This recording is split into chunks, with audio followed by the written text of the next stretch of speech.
खेड़ा जी, रोज सुबह लोग वॉक पर जाते हैं, चलने का अभ्यास करने के लिए नहीं, इसलिए नहीं कि चलना भूल रहे हैं, बल्कि इसलिए कि बदलते माहौल के साथ कदम से कदम मिलाकर चल सके। इसलिए रोज सुबह हम लोग जाते हैं वॉक पर। और इस बदलते माहौल में भारत विकास परिषद में हम कैसा कार्य करें, इस विषय पर हमें जो सबसे महत्वपूर्ण मार्गदर्शन किसी का मिलता है तो वह हमारे राष्ट्रीय संगठन मंत्री आदरणीय सुरेश जैन जी भाई साहब का। मैं उनसे आग्रह करता हूं कि इस अवसर पर आए और हमको अपने प्रेरक मार्गदर्शन से कृतार्थ करें। हमारे आदरणीय राष्ट्रीय अध्यक्ष जी कभी कभी आते हैं, लेकिन जब आते हैं तो एक छाप छोड़ करके जाते हैं। एक अद्वितीय व्यक्तित्व के धनी आदरणीय गजेंद्र सिंह जी, आज के मुख्य अतिथि आदरणीय अर्जुन मेघवाल जी, सभी मेरे से पूर्व वक्ताओं ने, स्वागतकर्ताओं ने उनको मंत्री के रूप में ज्यादा सराहा है।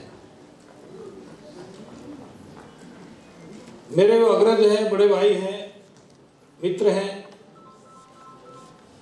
मंत्री के नाते नहीं, एक महान व्यक्तित्व के नाते। मैं उनकी पत्नी, उनको बहन कहता हूं, वो देखा है मैंने उनको, उनकी सरलता, सादगी, परंतु महानता। एक सफल दाम्पत्य, एक सफल परिवार बने, खुशहाल परिवार बने, ये हमारा मूल है भारत विकास परिषद का। उस मूल के दर्शन उनके परिवार में होते हैं। और यही नहीं, जब उनकी वो पुस्तक एक कदम साथी के साथ, कुछ ऐसा क्या, एक सफर हम सफर के साथ, अभी तो आपने नाम सुना है सर, आप सब गृहस्थी हैं, मैं गृहस्थी नहीं हूं, इसलिए गृहस्थी की समस्याओं पर उनको नहीं समझता। आप समझते हैं, आप जानते हैं, इसलिए किताब पढ़िए। वो मैंने मंगवाई है किताबें, वो राजीव जी किताबें लेकर के आए हैं, कुछ किताबें छोड़ के जाएंगे। हाँ, आपको लगेगा कि इस धरती पर एक कोई देव शक्ति ने जन्म लिया है। आज के सारे माहौल में और आईएएस होने के बाद, इतने उच्चस्थ पद पर जाने के बाद, एक सामान्य, बिल्कुल सामान्य महिला के साथ अपना जीवन व्यतीत और खुशहाली के साथ, गर्व के साथ अपने व्यक्तित्व को उसके साथ जोड़ते हुए इस प्रकार का उस पुस्तक से हमको कुछ आभास होगा। इसलिए मैं उनको कहता हूं, एक महान व्यक्तित्व के नाते मैं आदरणीय अर्जुन मेघवाल जी का सम्मान करता हूं, आदर करता हूं। उसी रूप में मैं उनका परिचय करवा रहा हूं। कई जैन संत देश भर में घूमते हुए मिलते हैं। हर एक संत, एक बार उनको लेकर के जाना कहीं तो 10 संतों को जानकारी होती है, वो सारे के सारे कहते हैं एक बार मेरे कार्यक्रम में अर्जुन मेघवाल जी को लेकर के आइए। और इतना श्रेष्ठ जैन, मैं जैन का अध्ययन करता हूं, जैनिज्म का खूब अध्ययन करता हूं। हर बार वो कोई कोई नई बात जैनिज्म के माध्यम से जियो और जीने दो, इस प्रकार से भिन्न भिन्न बातों के माध्यम से वो करते हैं। जैन शास्त्र के एक प्रख्यात पंडित ऐसे आदरणीय अर्जुन मेघवाल जी आज हमारे बीच में हैं, एक मुख्य अतिथि के रूप में हैं। हम सब उनको मुख्य अतिथि कह रहे हैं, परंतु मैं उनको कह रहा हूं कि भारत विकास परिषद के एक श्रेष्ठ कार्यकर्ता आज भारत विकास परिषद के इस कार्यक्रम में आए हैं। आदरणीय श्यामलाल जी हमारे महामंत्री हैं, पूरे देश भर में भारत विकास परिषद का सबकी सब गतिविधियां उनको क्रियान्वित करते हैं और हम सबका मार्गदर्शन करते हैं। हम उनके इस एनर्जेटिक और इस तरह की सूझबूझ के कारण से पूरे देश में हर दिन एक कदम आगे बढ़ते जा रहे हैं। भारत विकास परिषद आज गौरवान्वित होता है। हमारे इस क्षेत्र के आदरणीय उपाध्यक्ष वो राष्ट्र के हैं, लेकिन केंद्र ने उनको चेयरमैन के नाते और इस क्षेत्र को दिया है, ऐसे श्री सुनील खेड़ा जी, हमारे additional general secretary Shri Tarun ji और अन्य जो कार्यकर्ता बंधुगण मंच पर उपस्थित हैं, मैं सबका अभिनंदन करता हूं। आज के इस कार्यक्रम में उपस्थित सभी बंधु एवं भगिनी कार्यकर्ता बंधु, ये वर्ष हमने अभी जो गया है कोरोना में गया है, तो भी हमारे लिए बहुत ही महत्व का वर्ष था। श्रद्धेय डॉक्टर सूरज प्रकाश जी की जन्म शताब्दी का वर्ष यह था। देश में अनेकों स्थानों पर यह मनाया गया, जिसका समापन परम पूजनीय सरसंघचालक श्रद्धेय डॉक्टर मोहन भागवत जी ने किया और एक क्रीम ऑफ द कंट्री उसमें उपस्थित हुए। उस कार्यक्रम के बाद से ऐसा लगने लगा कि भारत विकास परिषद की जो डेफिनेशन डॉक्टर सूरज प्रकाश जी ने प्रस्तावित की, हम सबको बताया। Bharat Vikas Parishad is organisation of elite people of the society that is prosperous, effective and intellectual. Bharat Vikas Parishad यह प्रबुद्ध, प्रभावी और संपन्न लोगों का संगठन है, but meant for the deprived people of the society, परंतु समाज के उस वंचित वर्ग के लिए है जिसको किसी न किसी प्रकार का अभाव है। अब अधिवेशन है, आज सामान्य सदस्य से लेकर के और हमारे सभी कार्यकर्ता इस क्षेत्र के रीजन के यहाँ पर उपस्थित हैं। उन सब के सामने कुछ खट्टी कुछ मीठी बातें आपके सामने रखूंगा। हर शाखा के स्तर से लेकर के और रीजन के यानी प्रांत और रीजन तक आप सोचिए, आप एक पिक्चर ले आइए अपने ध्यान में, बाहर छोड़ दीजिए, बाहर का वातावरण आप भूल जाइए, आप यहाँ रहिए और यहाँ पर भी जैसे मैं बोलता हूं वैसी तस्वीर आप विचार करिए, है क्या ऐसा?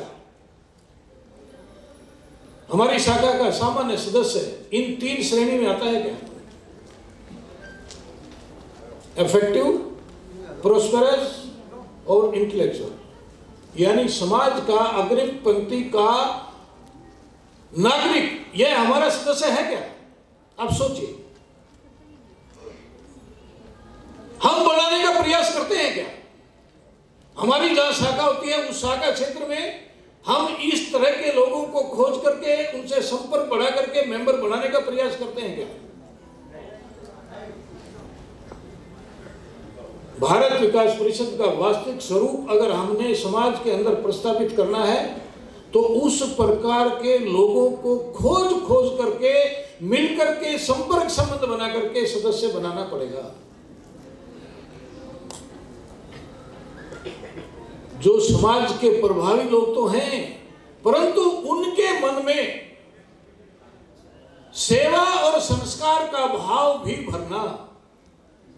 हमारी पहचान भारत विकास परिषद को जाना जाता है सेवा संगठन के रूप में और साथ में संस्कार के रूप में। हम छोटे छोटे बच्चों को, स्कूल के बालकों को भिन्न भिन्न प्रकार के कार्यक्रमों के माध्यम से संस्कार देते हैं। भारत को जानो बहुत बड़ा कार्यक्रम है। एक साधारण बालक को भारत का ज्ञान देना, भारत की क्या विशेषताएं हैं, भारत का सांस्कृतिक जीवन क्या है, भौगोलिक क्या है, ऐतिहासिक क्या है।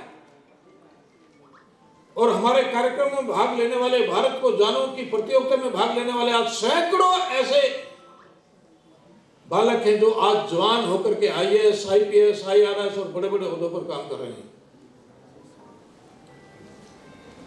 अब ये जो प्रक्रिया है, ये जो संस्कार देने का काम है, ये सिर्फ बच्चों को ही देना है क्या? परिवार को भी संस्कारित करना है। क्यों?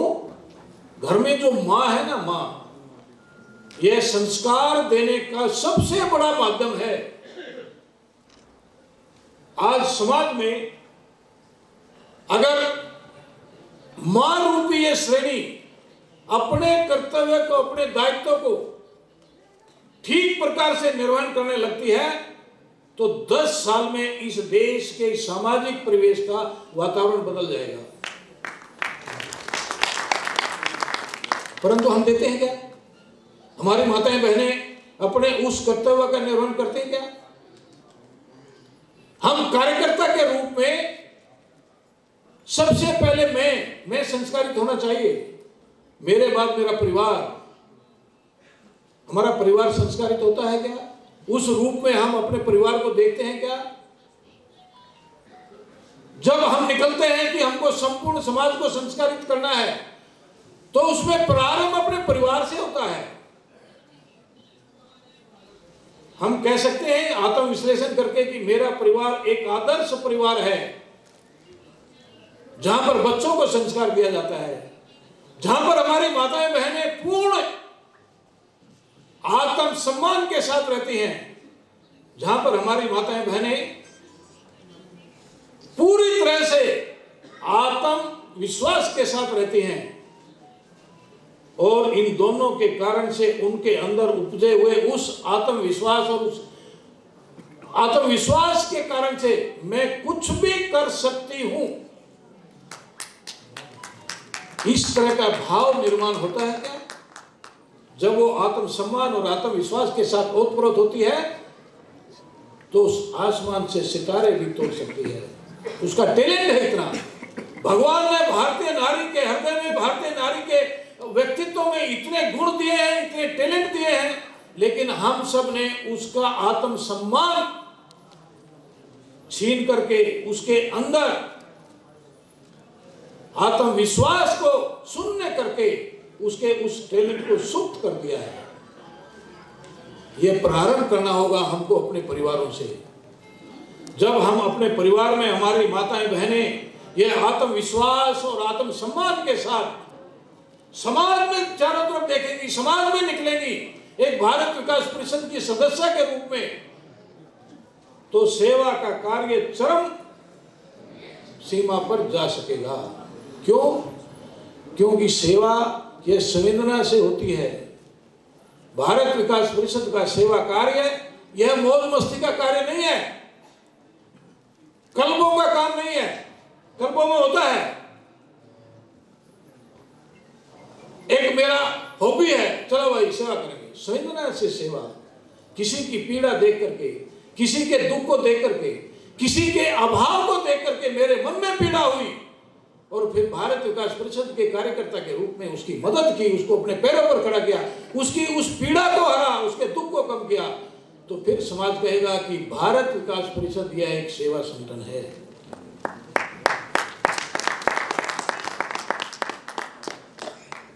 इसी प्रकार से संस्कार हमारी माताएं बहनें अपने परिवार से लेकर के आसपास के पड़ोस के अपने पड़ोसियों में, अपने मिलने जुलने वाले परिवारों में जब उस संस्कार की बयार को बहाएंगे, बयार चलेगी, जहां जहां भी भारत विकास परिषद की शाखा होगी वहां पर संस्कार की एक बयार चलेगी। सामाजिक बुराइयां और सामाजिक समस्याएं इनका निवारण होगा। हम सहज रूप से, एक स्वाभाविक रूप से समाज में उनकी समस्याओं को, उनकी किसी भी प्रकार की सामाजिक बुराइयों को बात बात में, छोटे छोटे कार्यक्रमों में उनसे मिलते जुलते हुए, आत्मीयता का व्यवहार करते हुए दूर करते जाएंगे तो लोग पूछेंगे भारत विकास परिषद कहाँ है। इसलिए आज के इस अधिवेशन में जहां इतना अच्छा एक सुंदर संगम है, हम संकल्प लेकर के जाएं कि भारत विकास परिषद से जो डॉक्टर सूरज प्रकाश जी ने अपेक्षा की थी, आज 100वें साल, 101वें साल में आज हम संकल्प करते हैं कि उसी प्रकार का समाज यह निर्माण करने का प्रयास करेंगे। भारत विकास परिषद मात्र सेवा और संस्कार ही नहीं, ऐसे व्यक्तित्व निर्माण करना जो समाज में परिवर्तन कर सकें, जो समाज को अच्छा बना सकें। और हमारे भारत विकास परिषद में प्रशिक्षण लेने के बाद हमारे कार्यकर्ता, हमारी भगिनी बहनें सब समाज के भिन्न भिन्न संगठनों में, कोई राजनीतिक क्षेत्र है, कोई धार्मिक क्षेत्र है, कोई सामाजिक क्षेत्र है, सब क्षेत्रों में भारत विकास परिषद के कार्यकर्ता श्रेष्ठ व्यक्तित्व के नाते पहचाने जाते हैं, जाने जाते हैं, आगे बढ़ते जाते हैं। इस प्रकार का माहौल चाहिए। मैं आप सबसे इतना निवेदन करते हुए कि आप सोचिए भारत विकास परिषद कितना बड़ा और महान संगठन बन सकता है अगर हम थोड़ा थोड़ा प्रयास करते हुए, अपने व्यक्तित्व को बनाते हुए समाज को अच्छा बनाने का प्रयास करेंगे। तो मुझे पूरी आशा और विश्वास है कि इस अधिवेशन के बाद हम यहाँ से अपने घरों पर जाएंगे, अपने क्षेत्र में जाएंगे और इस प्रतिज्ञा के साथ जाएंगे कि हमको भारत विकास परिषद को एक अत्यंत प्रभावी और समाज में सेवा और संस्कार देने वाला संगठन इसका निर्माण करेंगे, यह बनाएंगे और समाज इसके कारण से एक अच्छा समाज बनेगा, उसमें एक धीरे धीरे परिवर्तन आएगा। इतना एक आप सबसे मैं निवेदन करता हूँ, करबद्ध प्रार्थना करता हूँ कि आप ये संकल्प लेकर के जाइए और इतना आह्वान करते हुए मैं अपनी बात समाप्त करता हूँ। धन्यवाद।